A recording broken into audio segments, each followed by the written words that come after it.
On this episode of Money Matters with Jim Doyle, building next-gen business skills, featuring guest Ross Bonetti of Livingspace, with John Clerides, Victor Yoshida, and Dane Chauvel. Plan more, worry less. This is Money Matters with Jim Doyle.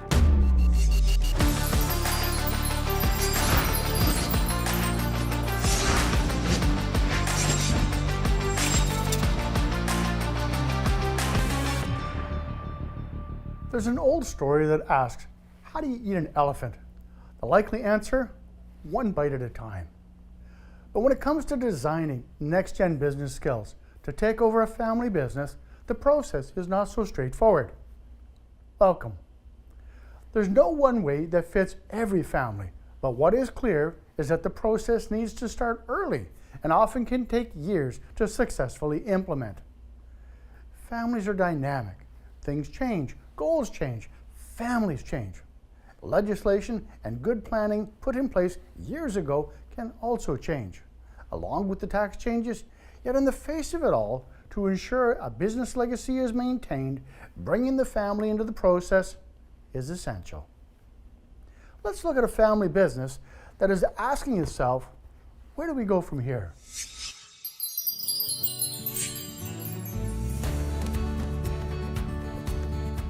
My father had an appliance store on the North Shore and grew up in that environment. Always sort of was present at the store, helping out as a young kid, and then grew into that business and worked for him for probably about 10 years. He was ready to retire, and I didn't want to be in the appliance business. I liked the furniture business, and always was design, junkie. Kind of the joke in the family was that I was feeling my baby blanket for thread counts. I built a store on the North Shore in Vancouver and started Livingspace. That was in 1988. Livingspace now has grown into a large business. So yeah, it's great to have my two sons now join me in the business, and so it's nice to see my boys now being associated and dealing with the second generation or third generation of those businesses that we deal with in Italy. Our organizational chart, and it's me and 35 people right underneath me sometimes, and it's like, okay, this doesn't work. We need to split this up, and so we're doing a good job at organizing the business to be successful going forward. When we come back, we'll have Ross Bonetti with us. One of my sons is running the logistics, so which is a crazy job, and he's learning to be a leader.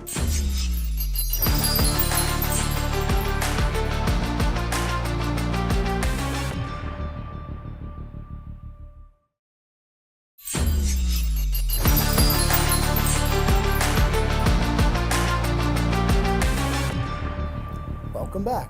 We're joined by Ross Bonetti. Now, Ross, I believe that you mentioned to me you were in denial for years that you'd end up working for your dad. How did that go? Well, yeah, my dad, it was a family business. Our appliance store combined appliances on the North Shore in Vancouver, and I was in denial. I kind of grown up in the business and helped out every once in a while, but never really thought I was going to work for him. But then, when I had other jobs and I started doing other things, I kind of looked back at the business and went, wow, that's an opportunity, and felt, I should go back there, and I did, and things sort of worked out, and became managing salesperson, and grew the business with my father. Now, I got to ask you this. Was your dad big on developing next-gen business skills?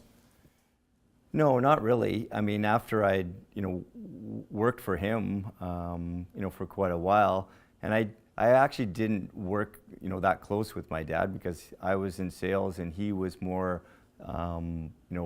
the business part and the service part of the business. So we actually didn't work together as much. I was more mentored by another sales manager that we had in the business. And really how my opportunity sort of changed was my dad was checking out at like 60 years old. He was ready to retire and move to the Okanagan, and he really sort of threw me the keys, and I was like sink or swim. So that was one of the worst hours of your life? It was, but it was, I took it as an opportunity, and that's when I sort of changed everything, and how Livingspace, became, because I didn't want to stay in the appliance business. I wanted to move into the furniture business, which we were associated in the furniture business. Now, we talk about your path, okay? Let's talk for a moment about designing a path for your kids going forward. And I understand that there has a number of challenges attached to it. Yes, I mean, the businesses are different now. We're Livingspace is a much larger business from when I was, taking over from my father. And we have 35 employees. So it's a different, skill set for my kids. I sort of have grown into it and do it, naturally, and the leadership of those people are natural. But kids of a business owner, they have to get the respect of the employees, and you have to work harder, and build your skills. Now, there's a ton of responsibility taking over a business that's no longer a small entity, but now you've got something of substance. Right, yes, and they don't want me going anywhere anytime soon. So this is a work in progress, and one son is more in the design design end of the business, and the other son is more into the management part of it. So we've got a good a sort of a good setup to take the business into the future. What I think I heard was a Freedom 85 plan. To talk about creating a plan to transfer to the next generation is Victor Yoshida. Let's hear what Victor has to say. Victor, where do you think most business owners fall down when it comes to building next-gen business skills? I think it comes down to communication and timing of that communication. It's important to get a plan in place as early as possible. Maybe there's a health crisis, or maybe there is a financial crisis, and that's not the time that you want to start a plan for the transition to the next generation. You want to be able to have time to identify the proper resources, whether the skill sets are within the family or whether you have to go outside to try and get those skills, and to see if your child really wants to be in that business. Maybe it's something that they may want to pursue an interest in a different field. And so when we look at what elements might be missing when it comes to building next-gen business skills, what could you offer business owners as a support? Well, as part of this whole transition plan, it's always important to get your lawyer involved, your accountant, and your financial planner. There are various legal ramifications of transferring business. There's taxes involved. There's no real cookie cutter on how you're going to make a plan for a transition to the next generation, and it's something, even if you have a plan in place, it may change in the future. It keeps on moving along as circumstances changes. So what would you suggest to help groom that next generation? What do they need to know to come up into the business and run successful businesses? So it's never too early to introduce your child to your business. I think by observing your child, you can see if they do have an interest in it or whether they have the skills. They might be more analytical, or they might be more marketing driven. So even within a business, you may want to be able to use those skills in a different area than maybe what you intended, just depending on what your child is interested in. Now, Ross, a great succession plan starts with a vision. I understand that you have a great idea of what you'd like to see yourself doing in the future. What do the plans look like for the kids? I mean, the kids, depending on sort of when I choose to exit, and I don't actually choose to exit right away. I'm, my vision for myself is to, to be sort of the relationships manager. So, key relationships with, key clients, also with suppliers. So we go to Milan, to the furniture fair every year, and that's where most of our suppliers are, our Italian suppliers. We have great relationships with our suppliers that have, been for, 25, now 30 years, which are also generational businesses. So they're in there the same as we are with their kids now in the business, and they've taken over from their fathers. So that, there's a lot sort of that we have in common together with these, Italian companies. But that's where I see myself, and I just, see the kids now, getting more and more, into the business, into the management side of the business. One of my sons is running the logistics, so, which is a crazy, job, and, he's learning to be a leader with the, all the delivery teams, the installation teams, learning to talk to all the logistics suppliers, all of that. So, they're getting, they're getting the opportunity to learn, because I'm not dealing with any of that. Now, I know a really hard topic for families to bring up is certainly this subject, okay? But even finding out what the kids want, okay? Have the kids shared a little bit about what their vision for their futures might look like? Yeah, I think they're both, both my sons are invested in the business, and they, they see, taking the reins, and, being able to sort of do what I've done, and, continue the relationships. When we come back, we'll talk about the power of belonging to a business advisory group. Being ready for the unexpected, knowing someone's going to blindside you somewhere.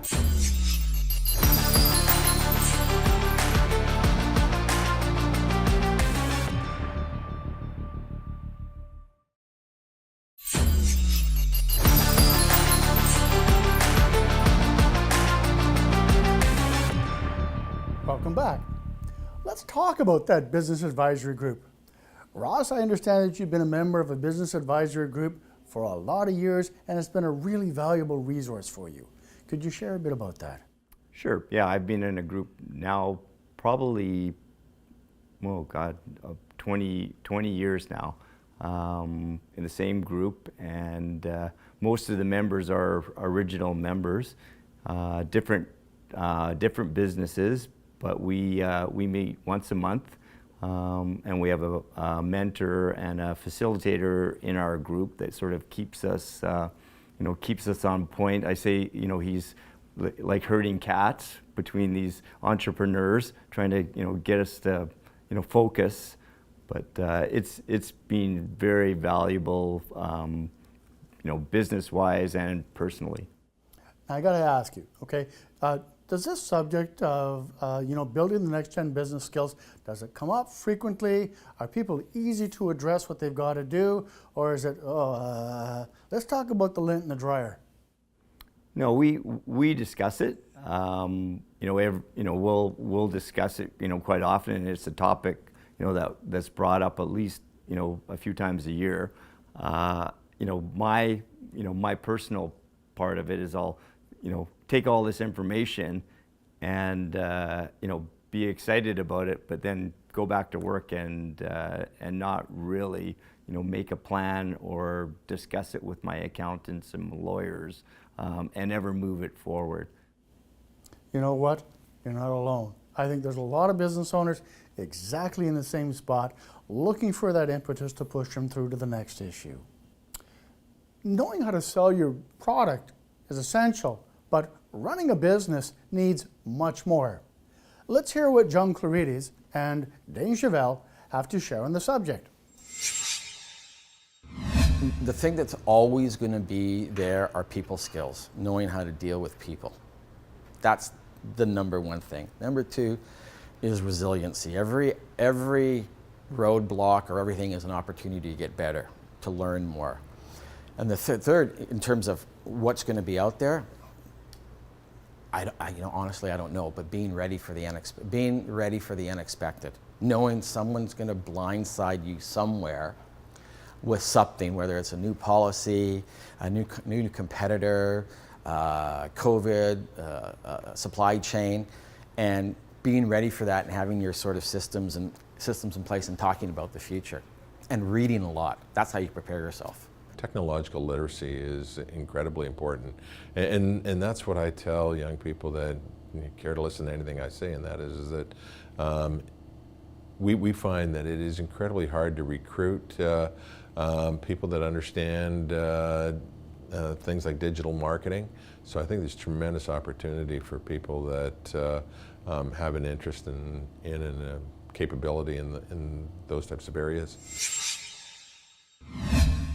So Ross, where do you want to start with this one? There's so much in here, okay?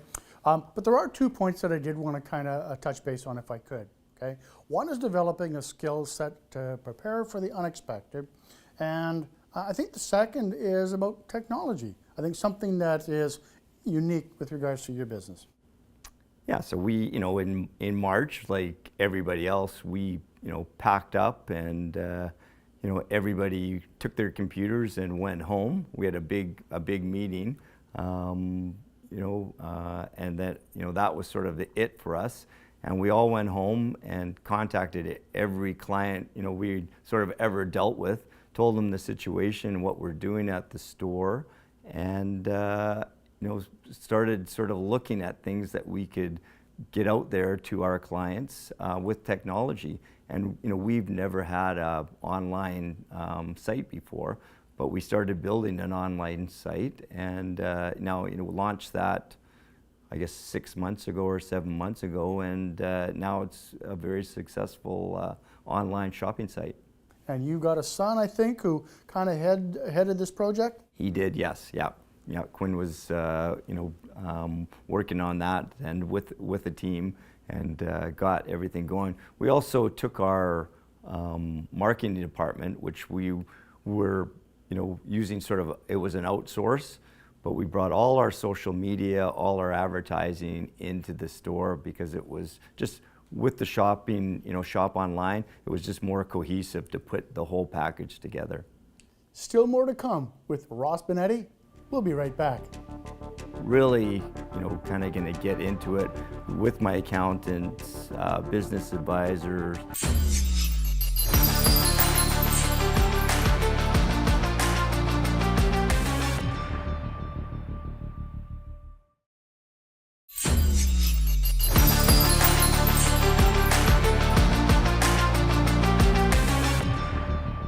So Ross, we've been talking about developing those next-gen business skills. Tell us, how is that journey going for you so far? I mean, it's been a slow process, and one of the reasons I really wanted to do this show is because I like the topic, and knowing that I need to dive into this, sooner than later.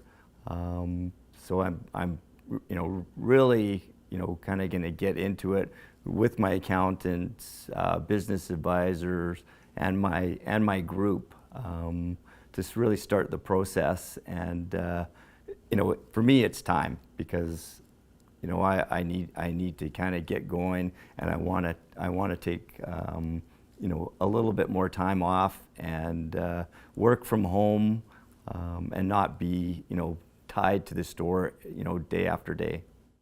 So I love the fact that you're looking to try and take on some of the pieces rather than wait until you perfected the whole pizza. Right. Awesome. Now, one of the questions that I like to ask, and this one's a little bit delicate sometimes, okay? The process goes an awful lot smoother if all of the players are talking to each other, okay? Have you had an opportunity to have the accountant talk to the lawyer, talk to the financial people, insurance people, investment people, the family members, okay, in addition to yourself? We have. I mean, we have started the process where my accountant's been talking to my financial advisors and the lawyers, getting things together. Like I said, they're ready, and I just have to get on board with it and find the time to really work on that plan, and just discuss it with my sons in the business. Now, Ross, again, I want to reiterate, you're not alone in the journey, but I think you're on a wonderful one to start. Thank you. Thanks for sharing your thoughts here today and your contributions to the show. As a wealth advisor, I love talking to family business owners about their legacy plannings and what they'd like to see happen should they move a business to their kids as part of a succession or exit strategy. It's an interesting subject that many families don't talk about enough, or the subject gets put off until there's a quote-unquote convenient time to start these conversations. Developing those business skills that keep your kids engaged to take over, but it requires a helping hand and structuring a plan of development over many years with ever-increasing responsibilities and expectations. There's lots of resources that can help start these conversations. But what's equally important is continuing these conversations within the family. Goals change and priorities shift within families. For a successful transition, develop a plan and make sure that your family members are engaged in the planning process. Now, I wish we had more time. I want to thank Ross Bonetti, Victor Yoshida, John Clerides, and Dane Chauvel for sharing their thoughts on money matters. Because financial aspects touch so many elements of our lives, it pays to get great advice. Plan more, worry less.